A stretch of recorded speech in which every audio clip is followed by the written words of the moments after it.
প্রধানমন্ত্রী নরেন্দ্র মোদীর নতুন সরকারের মেয়াদকালে ভারত বাংলাদেশ সম্পর্ক আরও গভীর হবে বলে আশাবাদ ব্যক্ত করেছেন প্রধানমন্ত্রী শেখ হাসিনা। নরেন্দ্র মোদীকে তিনি বাংলাদেশ সফরেরও আমন্ত্রণ জানিয়েছেন। এ তথ্য দিয়েছেন পররাষ্ট্রমন্ত্রী ডক্টর হাসান মাহমুদ।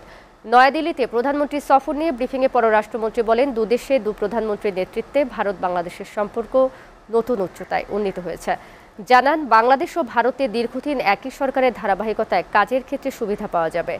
মন্ত্রী আরও বলেন, প্রতিবেশী দুদেশের বহুমাত্রিক সম্পর্কের অনেকগুলো বিষয় রয়েছে। যেহেতু একই সরকারের ধারাবাহিকতায় একই নীতি, তাই কাজ করার ক্ষেত্রে কিছু বাড়তি সুবিধাও রয়েছে। হাসান মাহমুদ আরও বলেন, বিশেষ করে যোগাযোগ সহ অন্যান্য ক্ষেত্রে ভবিষ্যতের দিনগুলোতেও বহুমাত্রিক সম্পর্ক আরও বিস্তৃত হবে। বাংলাদেশ ভারতের গভীর আন্তরিকতাপূর্ণ সম্পর্ক আরও গভীর হবে।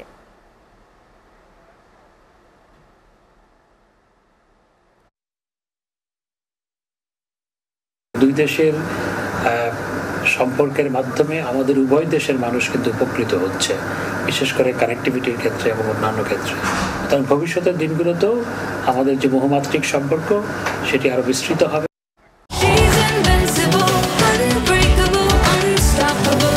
Heartland, your show stealer.